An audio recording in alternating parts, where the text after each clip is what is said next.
Alright guys, so yeah, Love Island USA. Love Island USA.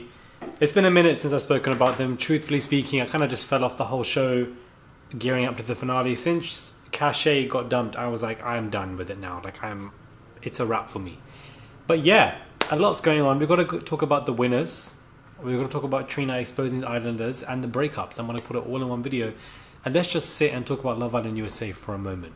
Hey guys, it's Morali. Hope you guys are doing well today. Back at it again with another video. If you have not subscribed, guys, click that button. For what? For daily and consistent content, guys. Daily and consistent. Daily and consistent. And let's get straight into this video and head over to my TikTok as well. So, wait, who won Love Island USA again? Olivia and Corey. There we go. Olivia winning Love Island USA just wasn't it for me. I just feel like she doesn't have the it factor to win the show, and I feel like she is extremely forgettable. Nothing personal if she's watching this video. Hello Olivia, hopefully you're doing well.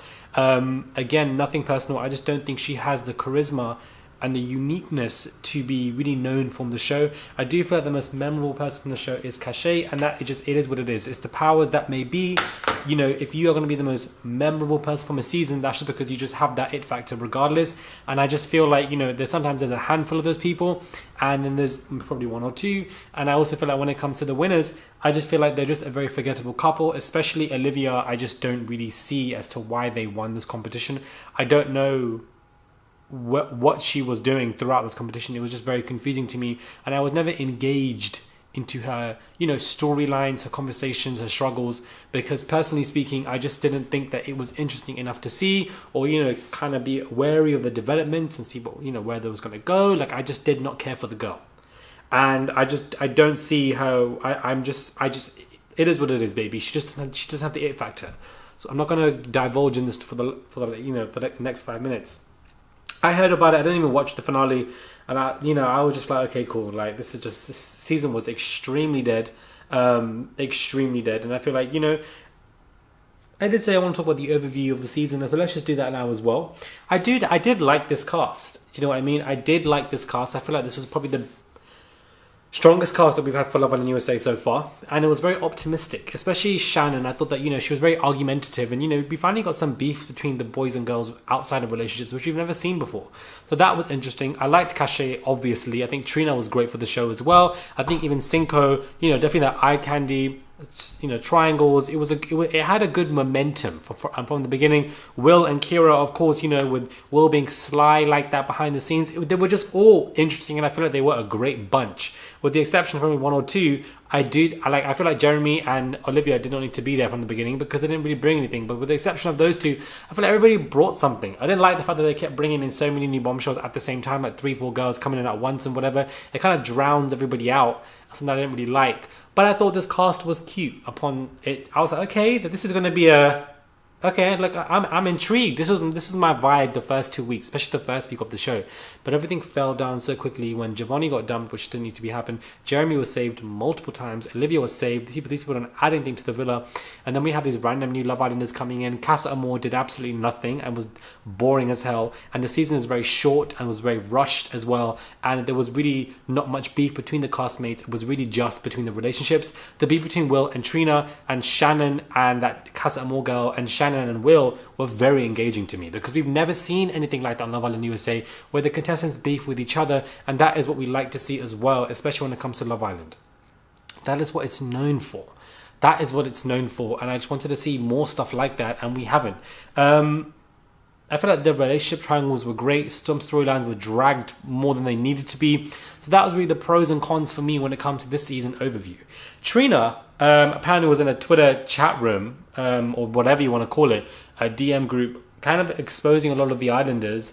I don't know if this is really her, but apparently it is her, because you can't really duplicate a Twitter handle. And yeah, I'm just quite confused as to why she would do this. It doesn't make any sense. I feel like it's very off-brand.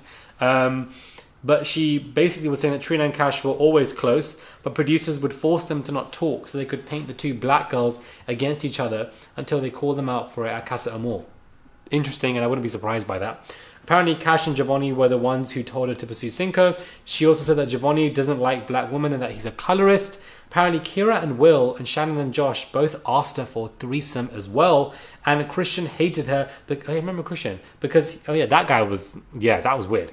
Christian hated her because he wanted to pursue her, but she was not feeling it. I think the threesome situation is okay, interesting.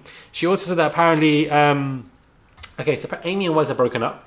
Another thing to add to this video, you guys probably know I'm very late on all of this, I'm just talking about it all now, but apparently Wes was trying to press on her as well, and I just feel like, do you need to say that, Trina? I don't know.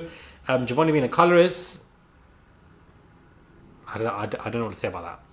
I'm not surprised with the producers telling the only two black girls to kind of have their beef or not talk to each other. I feel like it does bring out a lot of reaction, which it did initially, but I wouldn't be surprised with the producers meddling, because they meddle anyways when it comes to reality TV these days. Is reality TV even reality these days?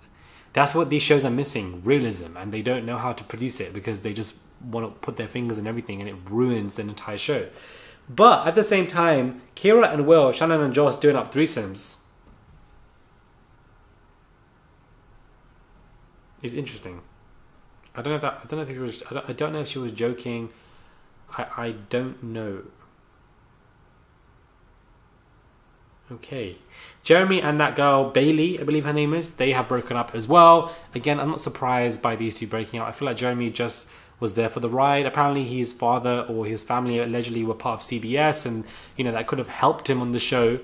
Again, that probably did happen, and I'm not surprised by him breaking. I feel like he just went through so many girls in that show, from Trina to that I forgot that girl's name, to Bailey and probably somebody else as well. And the fact that at one point, the fact that Jeremy and Olivia are both in the finale, it just shows to you how awful the season was. Favoritism and meddling ruined the season. And I also feel like, I think Love Island USA birthed this, and it's kind of come over here with our seasons, unfortunately.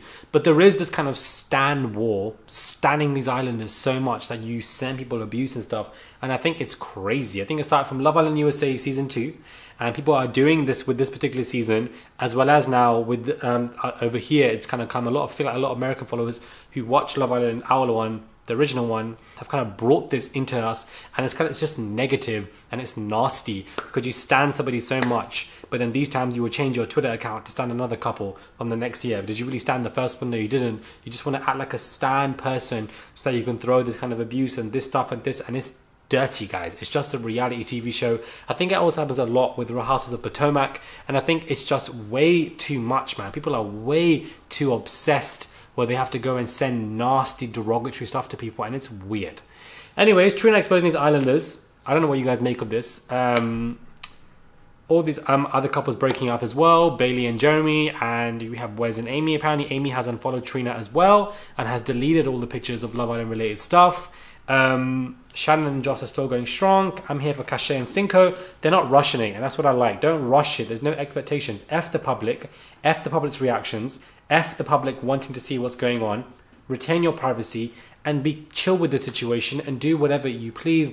Go wherever the wave goes, and hopefully you guys will become a strong couple. If you guys don't and you guys break up tomorrow, then oh well, that's life, baby. Shit happens. It is what it is. You don't need to go some people abuse because you stan a couple so much. It's weird.